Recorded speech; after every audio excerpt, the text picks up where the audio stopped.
আসসালামু আলাইকুম প্রিয় দর্শক ভাইরা আমার। আমি আজকে বিশেষ কিছু কথা বলার জন্য আজকে উপস্থাপনায় আবার আসছি। যে কথাগুলো না বললে না আমার খুব খারাপ লাগে। সেটা হচ্ছে যে বর্তমান আমরা ভেড়ামারা পক্ষ থেকে ভেড়ামারা বাসিন্দা আমাদের মেয়র মহোদয় এবং আমি আমাদের কমিশনার মহোদয়ের কাছে একটু আবেদন জানাইছি আমার পাড়ার লোকের পক্ষ থেকে, যে আমাদের ভেড়ামারার যে সমস্ত পৌরসভার ড্রেনগুলো আছে সেই ড্রেনগুলাই অতিরিক্ত মশার কারণে ভেড়ামারাবাসী অতিষ্ঠিত। ইতিমধ্যে আমরা দেখতে পাচ্ছি অনেক জেলায় ঝাঁটা দিয়ে, বারুন দিয়ে, বেলচা দিয়ে গুছায়ে জিরা ভাজার মতো করে, কালি জিরার মতো করে এক জায়গায় করে দেখানো হচ্ছে যে কতগুলা মশা আপনারা দেখেন। তো সেই মশা কিন্তু শুধু সেই এলাকায় না, আমাদের ভেড়ামারাই আছে। আমাদের মেয়র মহোদয় আমাকে বলছেন বর্তমান ভেড়ামারায় কোনো মশা মারার বাজেট নাই, বর্তমান ভেড়ামারা পৌরসভায় মশা মারার বিষ নাই, বর্তমান ভেড়ামারাই পৌরসভায় কোনো মশা মারার জন্য টাকা বরাদ্দ করা হয়নি। আমি মাননীয় দুর্যোগ মন্ত্রীর কাছে একটু আবেদন করতে চাই, অন্তত আমাদের ভেড়ামারাবাসীকে একটু বাঁচান।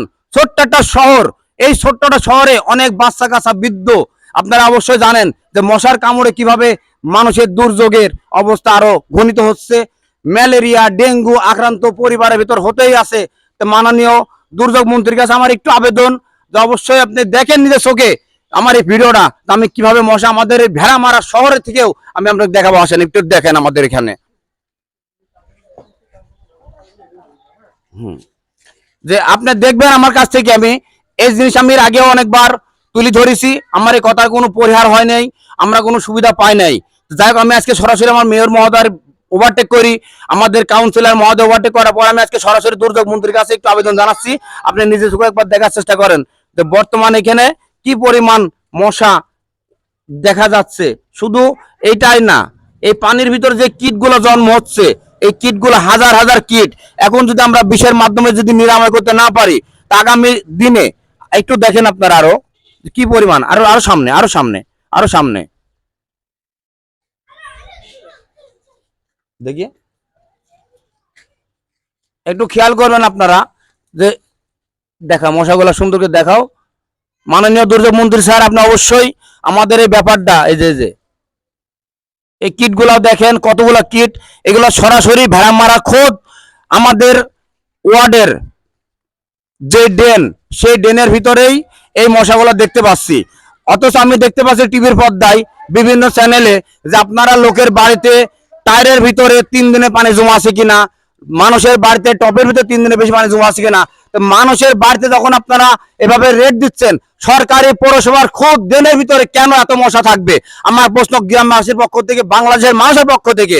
মাননীয় দুর্যোগ মন্ত্রী অবশ্যই আমার কথাগুলোর ভিতরে যদি কোনো বেয়াদবি, কোনো ভুল করে থাকি আমাকে ক্ষমা দৃষ্টিতে দেখবেন। এবং আপনারা অবশ্যই আমাদের এই ছোট্ট শহর ভেড়ামারায় এই ক্ষুদ্র ক্ষুদ্র প্রাণী অনেক ডিস্টার্ব, অনেক জীবাণু ছড়ায়, আপনারা অবশ্যই নিজেও জানেন। তো সেই ক্ষেত্রে আমাদের ভেড়ামারাবাসীকে রক্ষা করার জন্য আমি মাননীয় দুর্যোগ মন্ত্রীর কাছে আবার বিনীত অনুরোধ করছি, অন্তত একটু ভেড়ামারা পৌরসভায় আপনারা বাজেটটা বাড়ান এবং একটা বাজেট করেন যেন মশা মারার জন্য সামান্য কিছু বাজেট। আর যদি আপনারা বাজেট করতে পাস না করতে পারেন, তাহলে ইনশাল্লাহ আমরা প্রতি গ্রামবাসী দরকার হলে ভিক্ষা করে হলেও আমাদের 20 কিলো টাকা ইনশাল্লাহ ভেড়ামারা শহরকে আমরা রক্ষা করবো, ভেড়ামারা শহরকে আমরা মশামুক্ত রাখবার চেষ্টা করব এবং ভেড়ামারা মানুষকে আমরা অবশ্যই শান্তি দেওয়ার চেষ্টা করব। আপনি আমাদের কোনো কথায় ভুল ধরবেন না এবং কোনো খারাপ কিছু মনে করবেন না। মাননীয় মেয়র মহোদয়, আমি আপনার দৃষ্টি আকর্ষণ করছি, মাননীয় ভেড়ামারার যে কাউন্সিলরগুলো আছেন তারাও দৃষ্টি আকর্ষণ করছি, আমার এই কথাগুলো আপনাদের কারো বিরুদ্ধে বলার জন্য বলছিনি, আপনাদের কারো কোনো ক্ষতি করার জন্য বলছিনি। আমি শুধু আমার ভেড়ামারাবাসী এই মানুষগুলার একটু মশার থেকে বাঁচার জন্য আমি আপনাদের কাছে বিনোদ অনুরোধ করছি, আপনারা অবশ্যই এই ভূমিকাটা রাখবেন। তো আমি এই বলে আমার এই কথাগুলো শেষ করছি। যদি বিশেষ আপনি অবশ্যই এই যেটা মাথায় রাখবেন, ভুল ত্রুটি ক্ষমা করে দিয়ে আমাকে আগামী দিনে সুন্দর পথে মানুষের জন্য কিছু করার জন্য, মানুষের পাশে থাকার জন্য এগিয়ে যাওয়ার সাহস দিবেন এবং স্বপ্ন দেখাবেন। ইনশাল্লাহ আমি মানুষের সাথে আছি।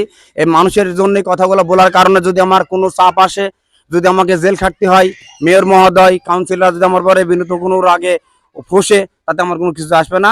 মানুষের পরিবারের লোক শান্তি, আমার এলাকাবাসী শান্তি, আমার মনে শান্তি। একটা পরিবারের ভিতরে যদি একটা অসুস্থ মানুষ থাকে, তাহলে গোটা পরিবারের লোকের শান্তি হারা যায়। আমি মনে করি যারা মানুষ তারা যদি একটা এলাকায় বাস করে, সেই এলাকার মানুষ যদি একটা অসুস্থ থাকে, তার আমার মনে তারাও অসুস্থ খারাপ লাগার বিষয়। তাই আমি চাই যে আমার পরিবারের লোক এবং আমার পরিবার সহকারে সমস্ত গ্রামবাসী এবং ভেড়ামারাবাসী যেন সুস্থ এবং সুন্দর জীবন পায়, তাদের জন্য আমি আপনার কাছে বিনীত অনুরোধ রাখলাম। মাননীয় দুর্যোগ মন্ত্রী, আমি আবার আপনার কাছে আমার এই কথাগুলো উপস্থাপনা করলাম, আপনি অবশ্যই আমাকে এগুলা সহায়তা করবেন। ধন্যবাদ। আসসালামু আলাইকুম।